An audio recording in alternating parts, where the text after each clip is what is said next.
Barely. All right, I've had some crazy ass check-ins over the years, but this has got to be. This is one that I will never forget. This is the what do you call this? Your man barn? Yeah, this is my man barn. This is his man barn, and this is Mr. Joe Stewart. Joe and I go back. This isn't the first video you and I have done together. You remember the last one we did together? North Lake, Tennessee. Yeah, it was sitting on the lake, right? On your boat. So this is your man barn. This is where you come and get away from the nagging of the wife, and you just come out here and what do you're brewing? So yeah, I brew home brew here. Home brew. Got a little brewery set up over there. Now you said the Amish built this? They did. This was built by the Amish. No, so this is the Amish country? They live in not too far from here. Are there horse and buggies on these roads?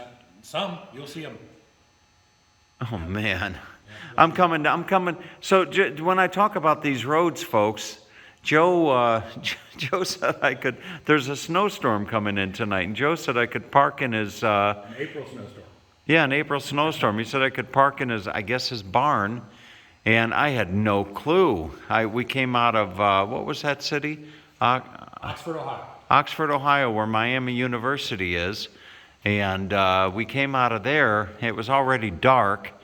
And boy, talk about winding country roads. But look at this. Yeah, I want to see the brewery. But the Amish, how long did it take them to build this? They built this building in about 3 days. 3 days? Yep. No kidding. They built it in about 3 days. So 3 days. I'll be damned. Now what? Look at all this stuff you've got over here. everything's kind of put away now. It's kind of a mess. But Yeah. this is where I brew my beer. I have a double pump system. I built this myself. These are called PID controllers. So they're computerized controls. It controls all the temperature in the hot liquor tank and the mash tun. I can fire the burners. This is all run by gas and pilot lights. Is there a bit of a learning curve to all of this? There is. I've been brewing beer about 15 years and started in a small pot on the stove until the wife kicked me out of the kitchen. Really? And you said, honey, I'll build a barn. Yeah. So, And I'll do it in the barn.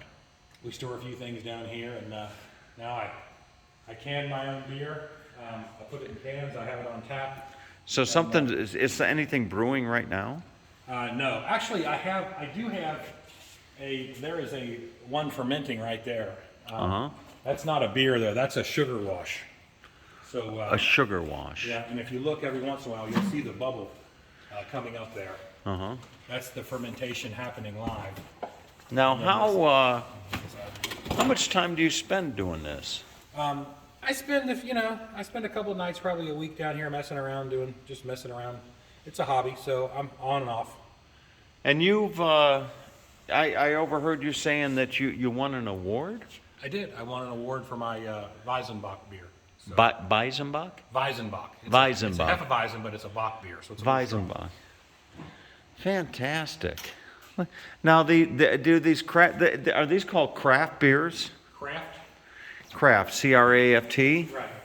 Now, you didn't bottle this stuff? I did. So just the ones in the cans like this that I'm drinking now.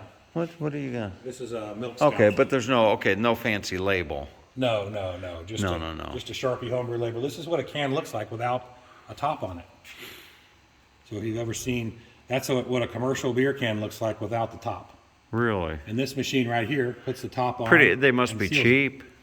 They're not crazy expensive. They in small quantity they cost about 40 cents a piece. About 40 cents a can. Yeah, which is not too bad. And is it hard canning them? I mean, you just kind of... No, not at all. You just put them in this... Is this it? Is this the... That's it. Yeah, and it came with a handle, and I put a drill on the back. So it makes it a little bit easier to turn. But yeah, that just seals the can in two operations, and it takes about 15 seconds to seal a beer can. Now, excuse my ignorance, but is there a difference between putting a can in a bottle and putting a can in a beer? Is there a... No, a lot of home brewers always bottle beer because the equipment to purchase was so expensive. This little machine right here is almost $1,000. No kidding. And that's a cheap one. I mean, that's an inexpensive one made for home brewing. The ones you see even in small breweries and things that set up are much, much more expensive. But this is American made. It's all made in Kenosha, Wisconsin. Wow. Now Kenosha? I'm sorry, Manitowoc, Wisconsin. Yeah, okay. Well, Kenosha's got a lot of, been in the news a lot this past year or so, but fantastic. Now, you have any kids? You have one child living at home? So I have 4 children. 4 children. And one's in college, so she's still technically living at home. Yeah. And my son moved back in with us for a little while, so he's staying with us right now. Okay. So we were empty nesters for a couple of weeks. Wow. Incredible. Well, thank you, Mr. Stewart. So your rig fit in here pretty good, man. Oh, it did. It did. I was wondering, I didn't know how long you were, but so this building is 60 feet. Oh, yeah? Inside, so you're pushing 50 feet. No kidding. Well, Yeah.